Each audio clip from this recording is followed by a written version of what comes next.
Welcome, people, planet Earth, and all planets beyond. We are back at it again. Let me get this microphone out of the way for another Mystery Bag Monday. Uh, One of my favorite times of the week. We've got 5 rag bags, and if you've never been to or watched a rag bag video before, Mystery Bag Monday, these are rag bags full of mostly t-shirts, sometimes like actual rags, like towels and such, that I buy from my local thrift store. That basically just bags up all their t-shirts. They don't really sell a whole lot of t-shirts on the racks themselves anymore. Maybe because I buy them all up in bags. I don't know. But I do not know what's inside of them. So we will see today what we find. We have found some pretty amazing t-shirts in the past. And hopefully today will be good. Last week was really good. If you want to go back and watch that video, we hit at least two awesome t-shirts, a vintage Batman Forever tee and a NWO tee. That's super cool. So hopefully more of the same. I bought one of these, or at least a couple of these bags, like the very next day. So maybe the same person who donated those t-shirts also donated some more t-shirts that are in these bags. What's up, everybody? I'm glad you guys are here. Hopefully you can hear me and everything's good to go. We've got, like I said, we have 5 rag bags, and hopefully we'll find some good stuff. I'm doing all right, dude. I'm doing all right, Kane. Thank you for being here, guys. I've been having a ton of fun on these live streams. I don't know why I didn't start doing this earlier. These are a lot more fun in the way we used to do it, just recording it and showing it. But while we're here, feel free to hang out in the chat. Let us know what you found this week. I want to know from you guys, what did you find this week? Or, well, probably last week, because this week just started. But what have you found recently that you really love? Brag about it in the chat. If you have any questions about vintage clothing or anything like that, about how to sell on eBay, hit those questions in the chat, and we will try to answer them as we go. All right, so let's go ahead and let's dig right into at least the first bag right here. Right here's bag number 1.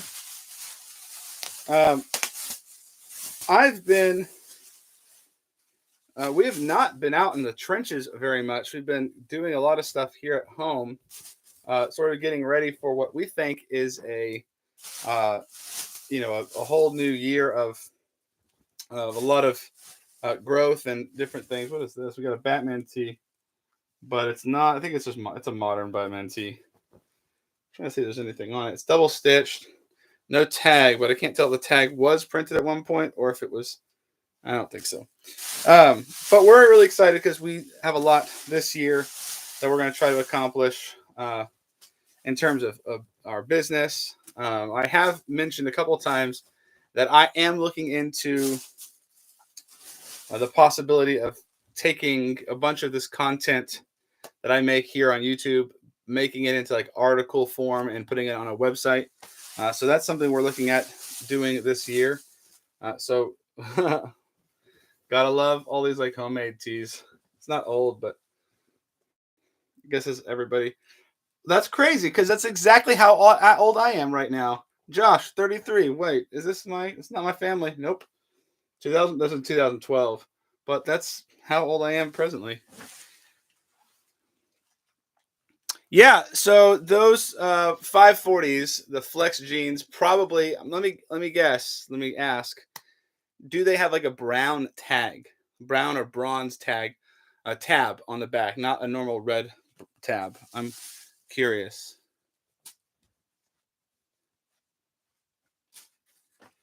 I've never run into any vintage naval denim. I think they stopped. I can't remember. I think they stopped shortly after. Maybe I'm wrong, but you don't hear much people talk. You don't hear many people talk about denim, like Navy denim, beyond like World War II. But the World War II stuff, of course, not only is it incredibly rare, it's incredibly valuable. Yeah. So view from here. It's actually fairly commonly found, and people don't know. I need to probably just do a video all about that specific line. That line was like an economy comfort line that Levi's would sell in Kmart and Walmart, stuff like that. That started in the mid to late 80s, ran into the early 2000s. They don't really do it anymore. I think they sort of replaced that line with Levi's signature, or at least they sort of combined the two. But that is the deal. It's a it's a comfort line. It's unfortunately not very desirable. You're not going to find a lot of people that are interested in buying them, just because they are a little bit on the lower end of quality, and they are typically made for comfort, like old men type jeans.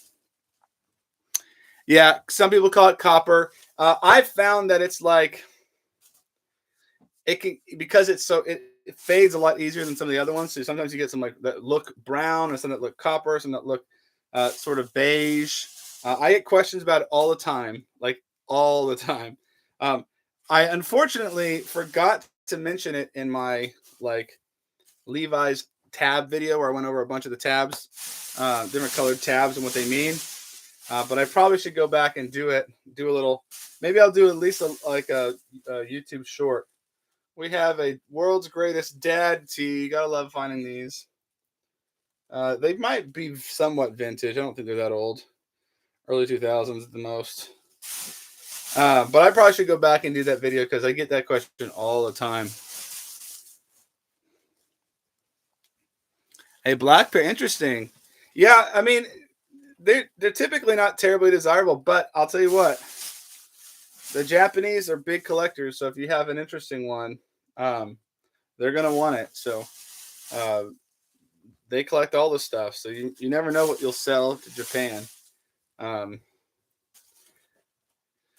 but I've never actually seen a black pair. That's kind of interesting. Um, most of the time, I just get like some like random light wash version of that. What do we have here? Oh, I got some Gas Monkey tees. These t-shirts sometimes fake. Those Gas Monkey t-shirts fake me out for like more desirable tees, and I always get punked. So we have somebody's grandpa donated some t-shirts because we got a bunch of grandpa t-shirts today.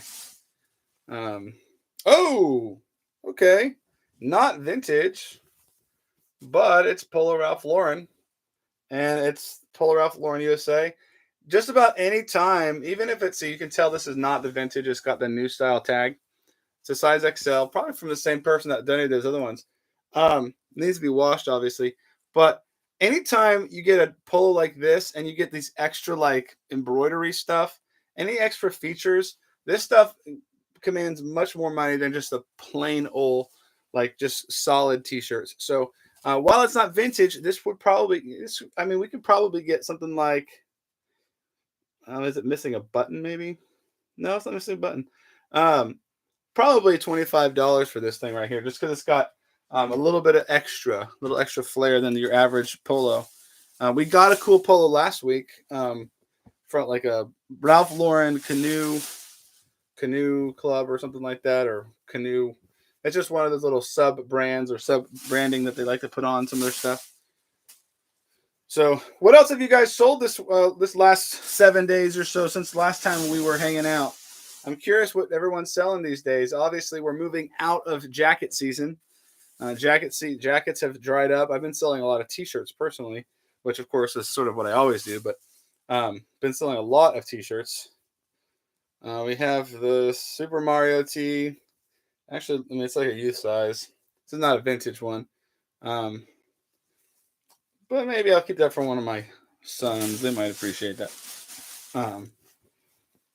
We got an Affliction tee. I've said this before, and I'll say it again. Affliction tees are great to resell because they're supposed to be distressed. So you can pretty much sell them in any condition. But this is a Affliction tee, $20 for that's not unheard of. So that may have cut or gotten us some of our money back on this deal. For what it's worth, I do buy these for $6 a piece. So with 5 t-shirts, we're doing $30. So I got to make up $30. I probably, between the polo and the Affliction shirt, probably have made up my money. Obviously, they're not going to sell immediately, or are unlikely to sell just like immediately. But Um, given a little bit of time, this stuff sells pretty good. A pair of vintage black rivet Wrangler. Oh wow, that's really good. I've heard recently that cargo jeans and like old painter jeans are coming back in style.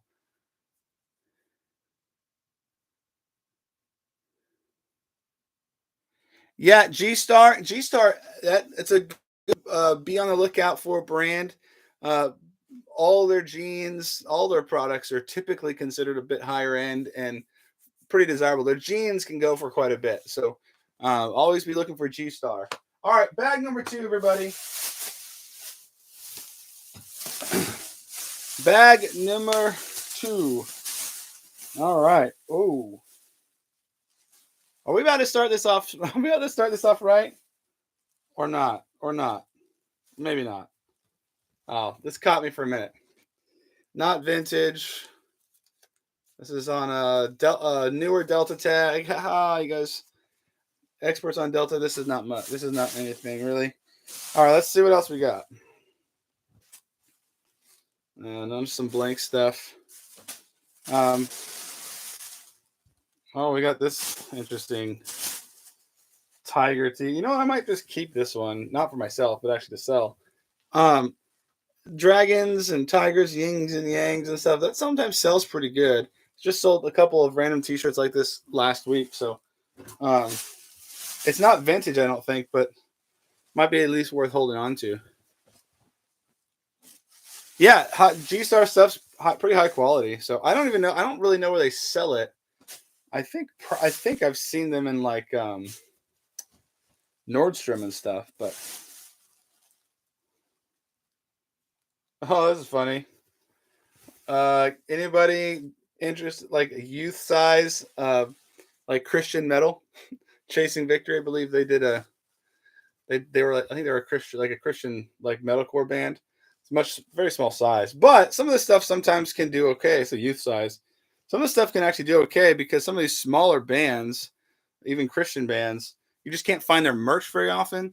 So people who loved their band back in the day are always looking for those T-shirts. So um, I want to say I actually saw them back when I was a kid. Okay, so here we go. We have somebody becoming the archetype. Same theme. This is another Christian metal band. I don't know if they're a metalcore band, but they're pretty popular in the early 2000 or early mid 2000s. So someone small, probably a woman, I would guess, because the size of the T-shirts here was into metal. So some of these things you can even lot up too, like just a bunch of Christian metal band tees. And somebody will take them off your hands as long as they're clean and good condition.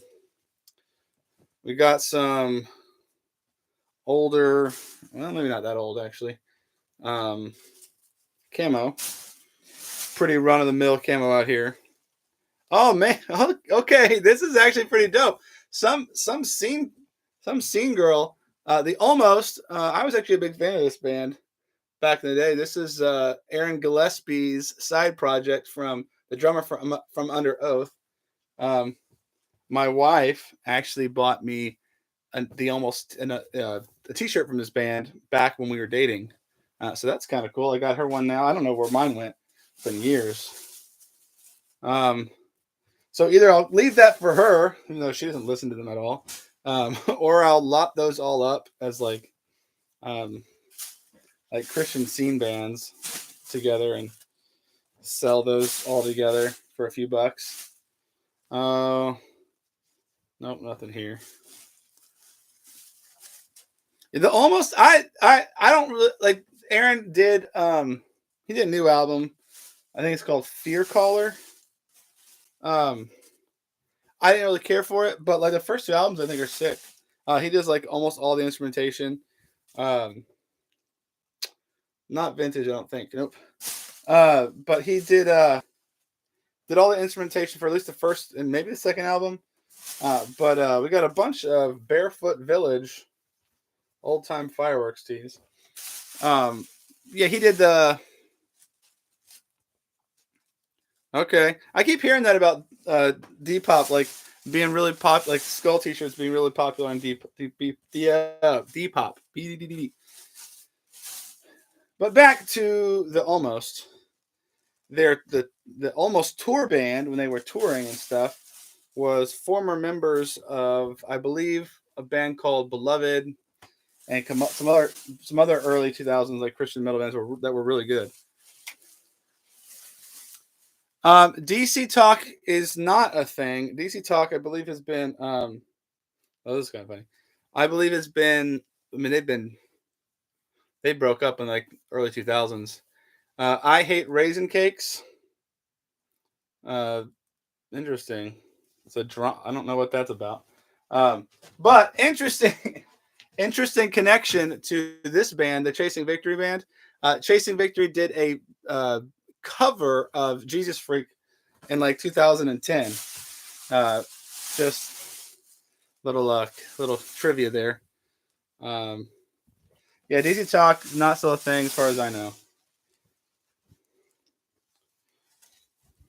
But they definitely fill my memory of the 90s. What will people think when they hear that I'm a Jesus freak?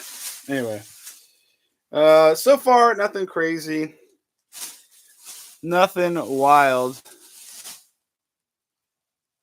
Oh yeah, that's so funny because I heard that uh, from somebody.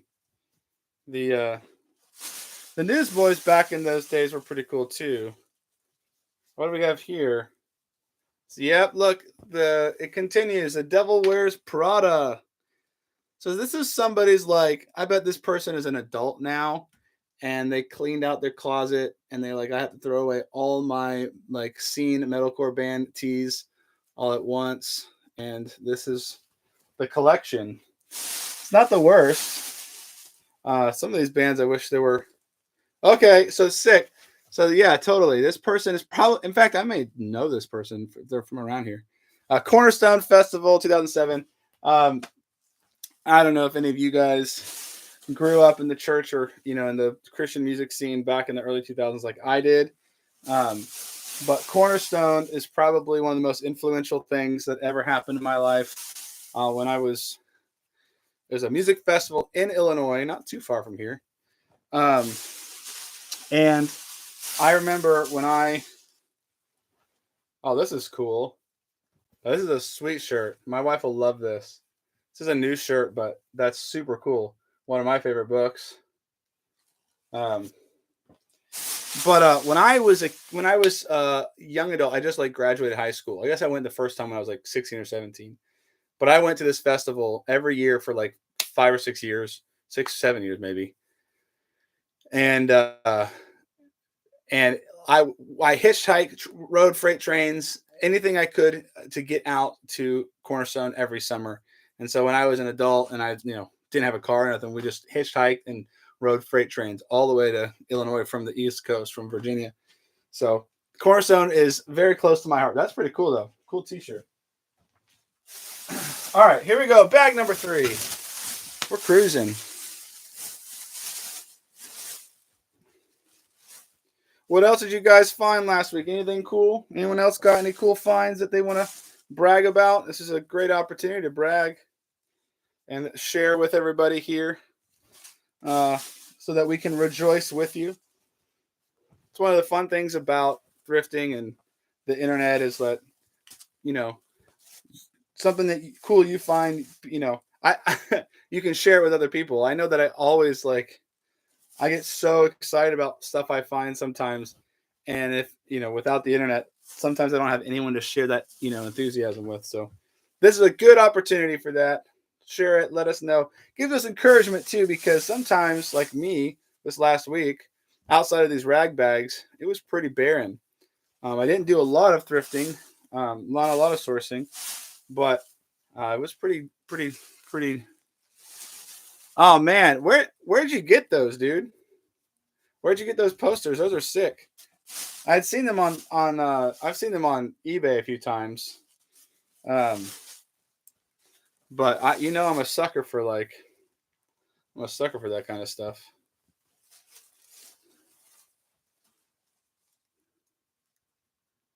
That's funny. The Christian Dior turban hat. Interesting. There you go. Arcteryx.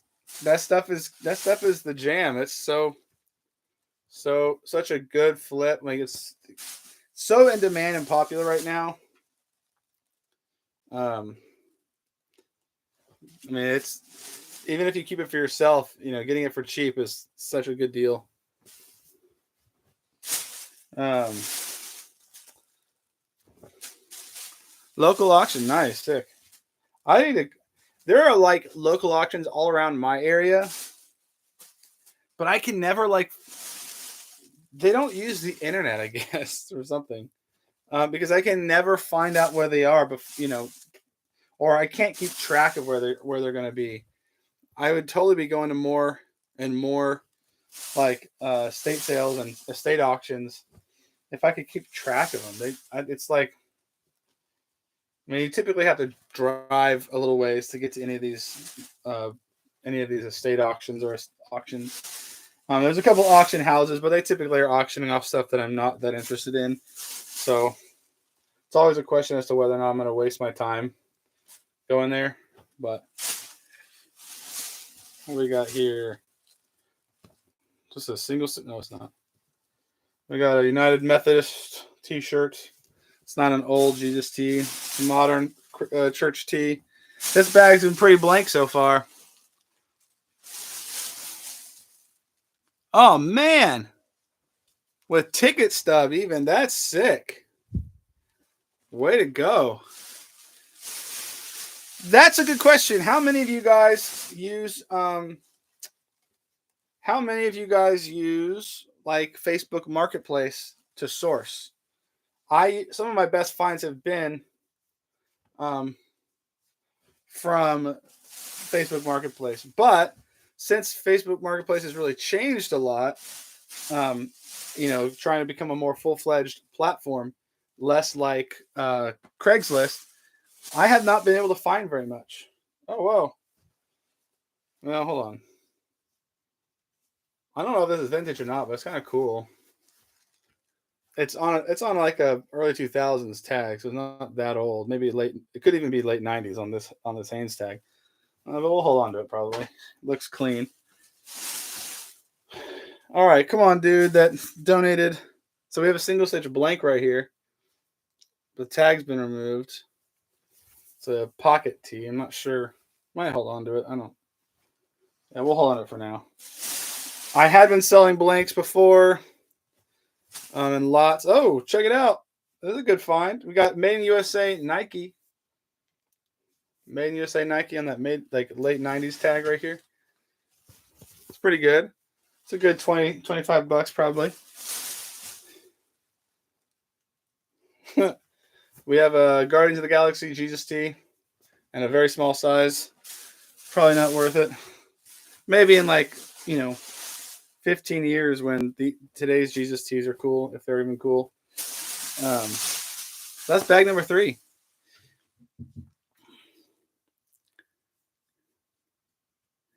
They may have websites. This auction houses may have websites, but like they just either don't post regularly. I'm not on Facebook. I actually don't have a Facebook anymore. That was just getting too much drama. Simplified my life by getting rid of it. But here we go. Bag number 4. But so maybe they do, and maybe it's just my fault. But I feel like they're just like they don't advertise very well. We have some princess wash rags. Like, I'll check it out, guys. Look at this. Lizzie McGuire. My kids just discovered Lizzie McGuire on Disney Plus, and they love it. They made like a whole set. It's actually kind of cool. And they look like here's some more Disney characters. This might be worth. Oh, check it out. More Lizzie McGuire. This might actually be worth reselling, to be honest. To like some Lizzie McGuire super fans. We got some Winnie the Pooh. So Cinderella. Some princesses. There's a bunch of them here. Oh my gosh. What is this? Barbie? Barbie, I think that's what it is. A Barbie wash rag. Look at this, guys. Check it out. Kim Possible. Wow. This is like a super fan. What do we got here? I think this is more Kim Possible. Yeah. I think that's it. We'll see. There might be one more here. Yep, we got Minnie Mouse. Yeah, these might be worth reselling as a set. People love Disney. Love Disney. That's kind of interesting. I'm not seeing that's not really ever happened before.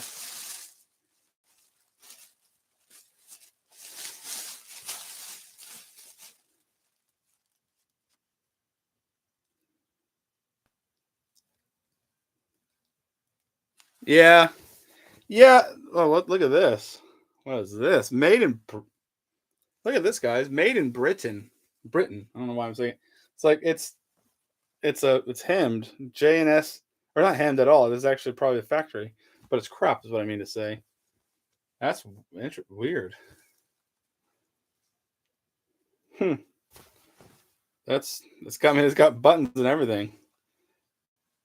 Interesting. Well, we'll hold on to that. That's curious.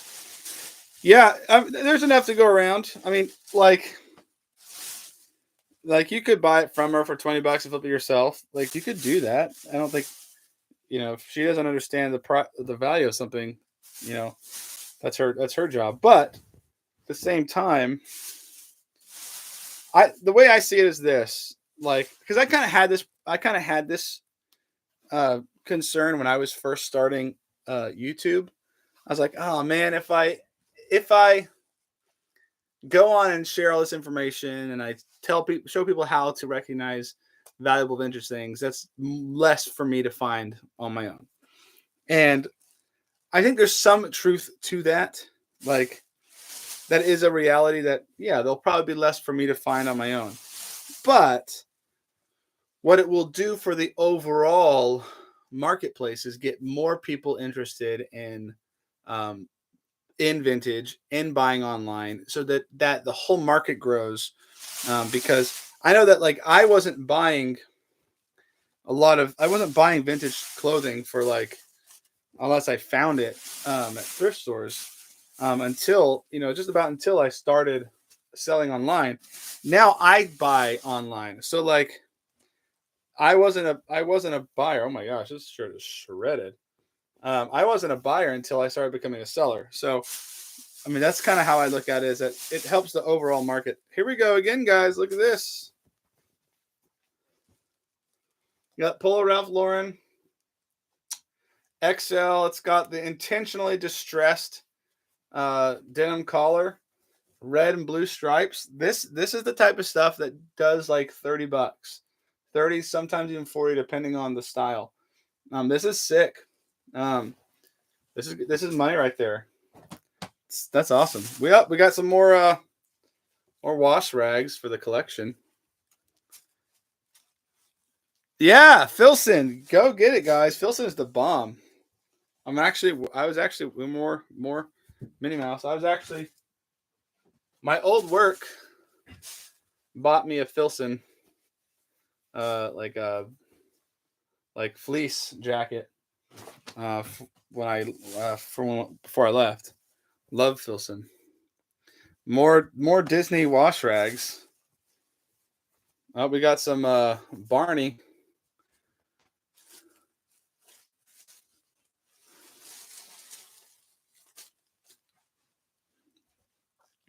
Yeah, I actually have a video on vintage Polo Ralph Lauren tags. We can't. So I did as detailed as I could. There are. It's not as easy to be super specific with them.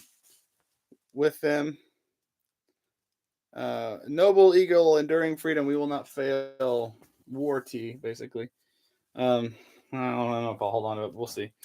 But I do have a video on that, so should definitely check. Yeah, Polo's dope. But yeah, check my video on the polo tag history. I can message it to you later if you want to, or if you have any questions, you can hit me up.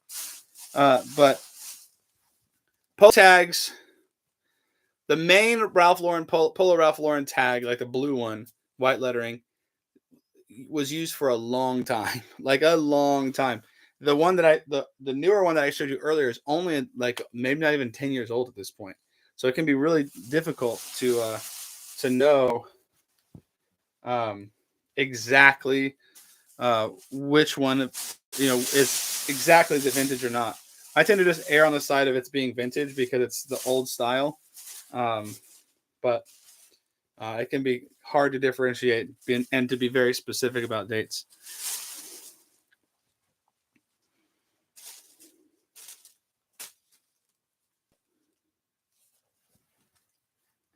So with death piles, the way I like to approach it is I like to segment it in like t-shirts, jeans, and then jackets. Because when I'm doing t-shirts, I'm going to take just two measurements. I'm going to take the chest measurement and the length measurement, so I can have my board because I write down the measurements on the board. I can do that really quick. I can process a bunch of t-shirts really fast. And then when I do jeans, I have I have the length, the inseam, the rise, and all this other information. So I like to then just do jeans and just do gene after gene after gene after gene, and knock out uh, based on the type of clothing, because I feel like I can go a bit faster when I do that. With hard goods, I'll typically separate like shoes from other hard goods. I don't do a lot of hard goods, so I don't, I'm not probably the best to answer that question when it comes to hard goods. But with clothing, I try to just organize them in terms of categories, and that typically helps me. Hopefully, it'll help you. Oh, nice. Chaps Ralph Lauren. Word to the wise. If it says Chaps Ralph Lauren, it is vintage. They separated the Chaps and Ralph Lauren to, combine the brand in 1999. I believe it's 1999, and no longer they Chaps still exist, but they're just Chaps. Guys, check this out. This is a Union T-shirt. Okay, it has this Bayside. See this tag right here? Bayside. I need to probably do a little more research, but Bayside is a like union workers like textile company, and they still make t-shirts today. So you might look at this and say, "Oh, made in USA," and the tag looks older. Well, Bayside still makes t-shirts just like this today. This is double stitched and everything. It's not vintage. So uh, I run into them pretty often, and I think, "Oh, I found some vintage tees." In reality, they're not vintage. They're just the old style because they are a union, American Union textile company. So they still make t-shirts that look somewhat vintage. What do we have here? It's like we may have another Affliction t-shirt. Kind of hard to tell. Nope. Something else.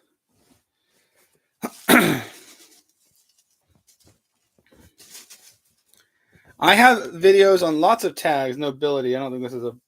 Is this? Anyone know if this is a brand? I don't know. It's like a Affliction ripoff. I don't know if Nobility is like if they're as popular as Affliction is. I have video on tags. I actually have a lot of videos on tags for both polo and for basically just all sorts of vintage t-shirts and a bunch of stuff. You can go to.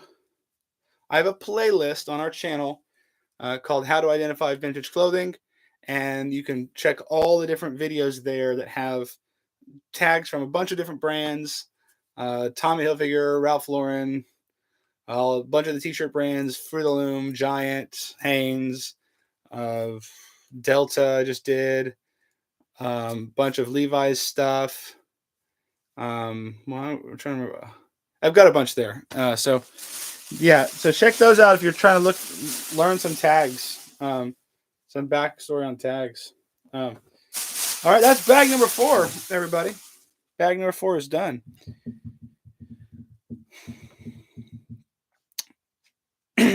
All right, bag number 5. This is the last bag, ladies and gentlemen.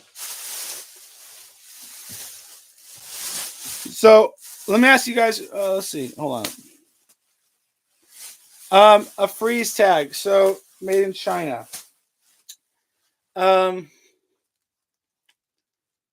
Freeze was a popular brand. Oh, thank you so much. Really appreciate it. Is it Teresa and Lena? Thank you so much. Appreciate the super chat.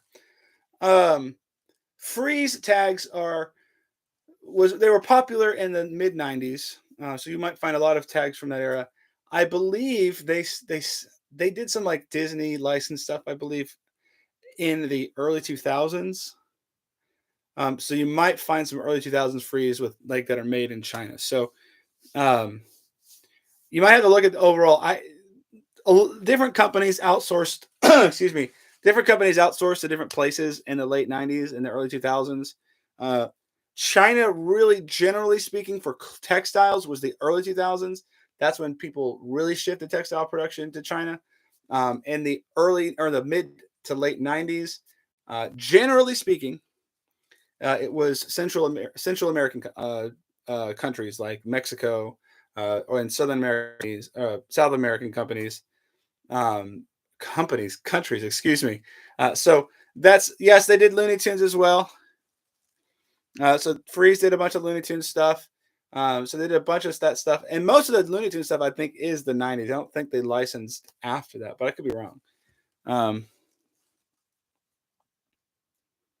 Yeah, vintage tourist tees. You know, I gotta be real with you guys. I'm constantly shocked at how many tourist tees I end up selling. Like, I've probably of all the tourist tees I've come across and listed that were vintage and looked somewhat interesting, like I bet I've sold 75% of them that I've listed. And not for huge money, 10, 15, $20. But like in my case where I already own these, I'm just buying these bags, it makes tons of sense to just go ahead and list them if they're interesting enough, and they're not going to waste my time. You got an Arizona jeans, like striped tee. It's vintage, but probably not worth anything. Got a bunch of like nasty long johns, just sweaty as all get out. Yeah, vintage tourist tees they just surprise me, man. I, I, I mean, I guess like it makes it like recently, not quite. I mean, it's a definite tourist tee, but cruise line tees. I had a T-shirt, it's a vintage single stitch Carnival Cruise Line Ecstasy, the ship Ecstasy, and I had it for like 2 years, just sat, and it was a cool looking little T-shirt, size medium, I think, and somebody who was about to go on that ship on a cruise picked it up and was super excited because they were excited about oh that's cool, single stitch, like is that Paddington the bear? It looks a lot like it. Maybe not, but looks a lot like it. But it's college wear made in USA, single stitch. We got a vintage tee. I don't know if it's worth much, but it's pretty interesting.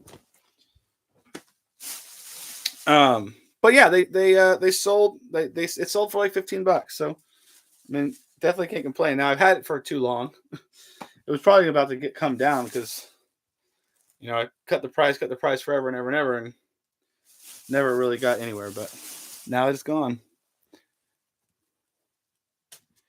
Okay, interesting. I've never attempted to. Those weren't vintage, but I don't think I've ever attempted to sell vintage thermal long johns. It's just not something I spot when I'm out on in the trenches.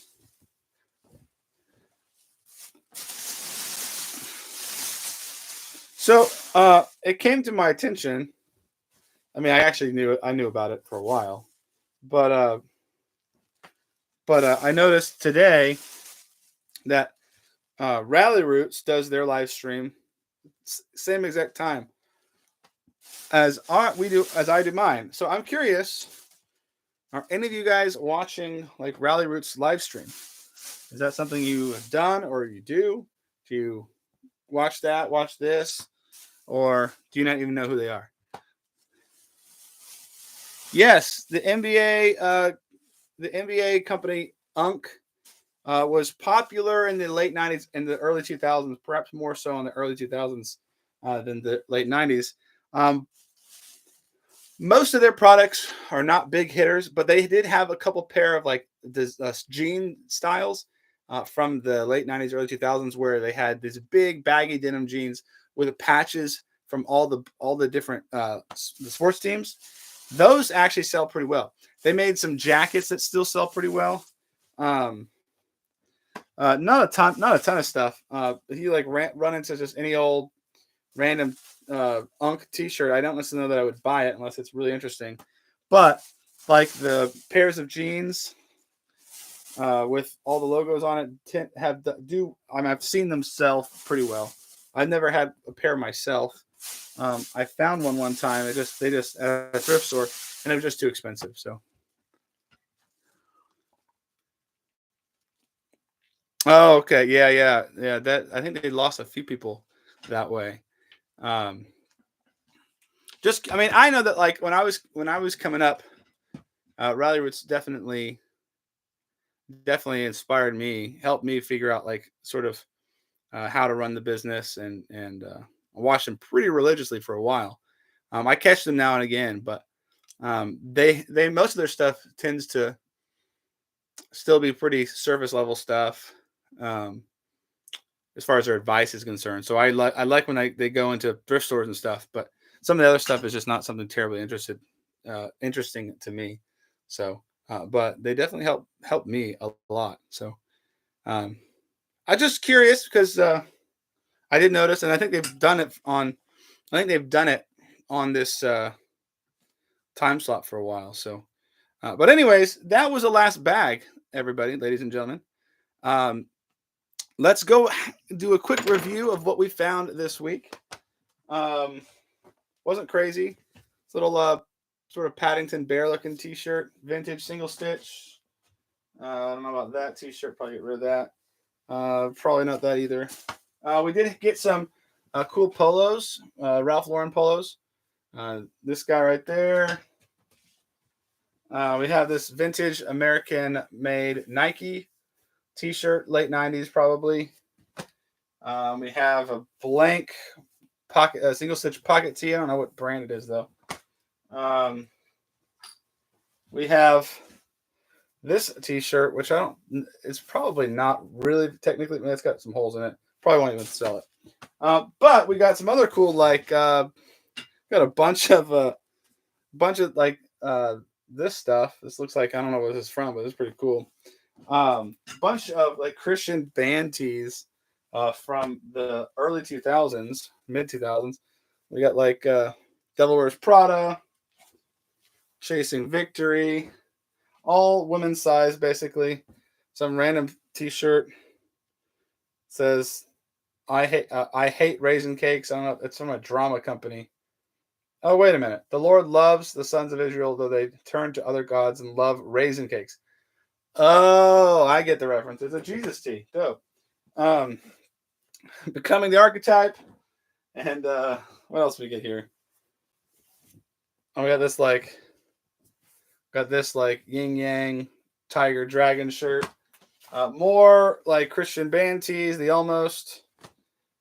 We have Affliction tee, which does actually pretty well. So it's probably $20 right there. We got a modern Ralph Lauren shirt, but it's got some extra embroidery, factory embroidery, so that should do pretty good. All in all, I think we paid maybe doubled. It's probably $60 at least there, maybe a little bit more.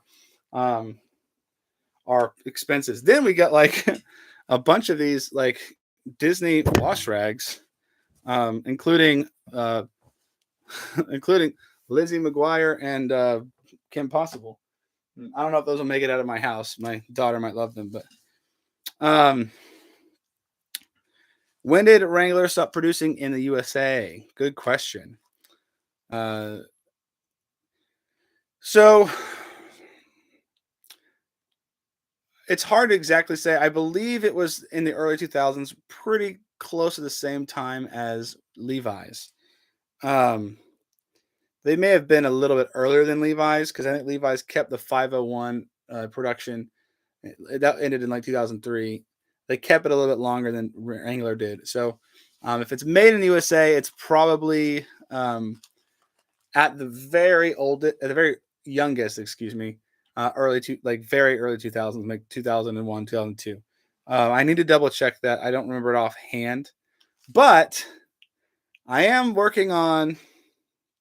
I'm working closely uh, on a Wrangler video. So I'm hoping that once there's some questions I need to get more solidly answered about some of the ways that we date Wrangler.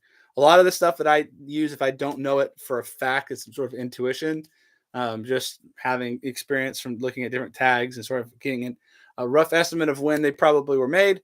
So the white tag is definitely a 90s and on thing.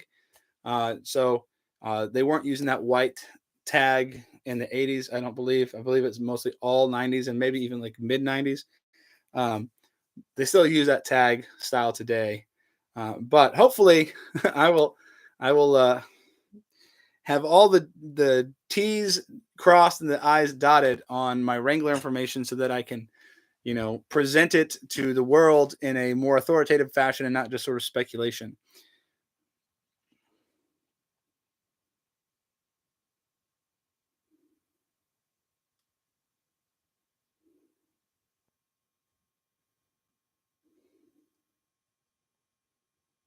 Just checking here. Yeah, so I have so much Wrangler. Do I list them? Do I lot list them? Yeah, I would. If you have a lot, if you can't keep up with individual listings, which I understand, if you have a lot of something, it could be hard to figure out exactly what to do with it all. So yeah, if it's similar, so you want a lot similar sizes. So if you have Wrangler, like a bunch of Wrangler size 36 by 32 or something like that.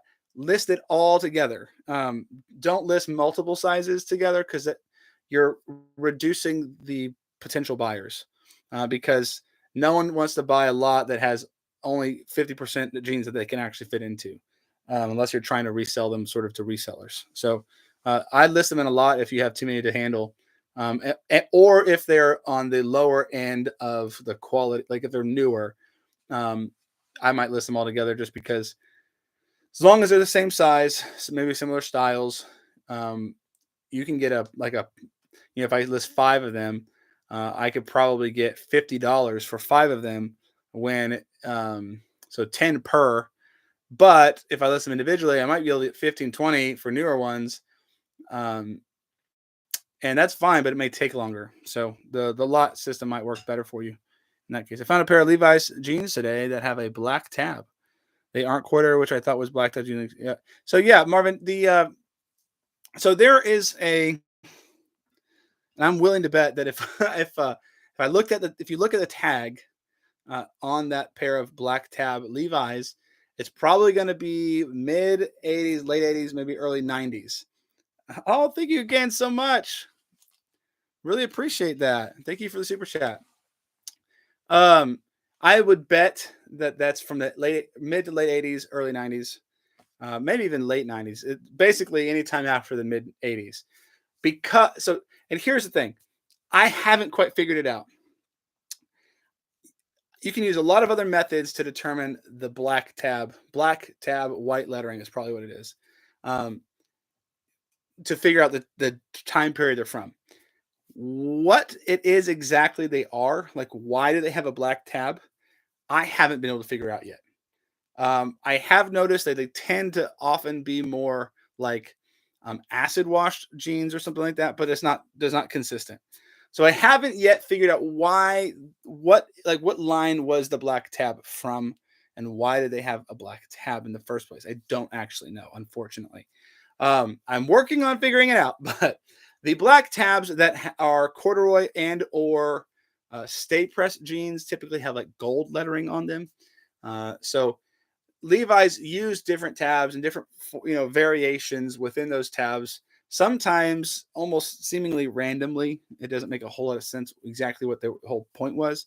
Um, but as far as I know, in my experiences, it's probably going to be mid 80s to the into the 90s for the black tab pair. All right, let's see what else we got here. I found some vintage cut off Wrangler shorts, and they're made in USA. And I also watched. Oh, that's interesting. Yeah, so um, Wrangler did something. Wrangler did more color variations than Levi's did. In my experience, from what I can gather. So you'll find a lot of like 90s and 80s Wrangler, like specifically in the women's world, the women's wear world. Lots of vibrant colors, teals, purples. I have a purple pair right in the other room. So pretty interesting that they were so on the colorful side. And if you look at some of their Western shirts, it kind of makes sense. But yeah, so the different colored vintage Wranglers is common and actually fairly desirable. So great. Very interesting. Thanks for answering. These ones are gray. Okay. Yeah. So again, so I have suspected about the black tab. Maybe they were just sold at like the outlet. And so they were like outlet Levi's or something, but it's really hard to say, unfortunately. Yeah, I mean, if you're trying to sell, you'll find that color and cut off shorts, you could still probably sell it, but them being in full intact form also is really desirable. So I maybe did I sell? I may have already sold those purple ones. But yeah, the colorful Wranglers are one of my favorites to pick up because they do sell well and they're pretty cool. So Wrangler did a lot of stuff like that. A lot of times the sort of bareback jeans will have lots of vibrant colors because the idea was like they're going to be rodeo Western wear, and so they were a bit more eccentric on their color scheme. So anyway, that was it. I think we covered the review. There was this. I just so this sort of random T-shirt, made Britain. Not really sure what this is about, but we'll probably figure something out. Otherwise, thank you guys for being here, and thank you guys for watching. We have some videos coming up this week. We're going to be covering Levi's bell bottoms, just to sort of preview the week. We're going to talk about the history of Levi's bell bottoms, how to identify them, and some of that stuff. So be on the lookout for those videos. It should be coming out at least by the end of the week, some of the main videos. So it should be cool.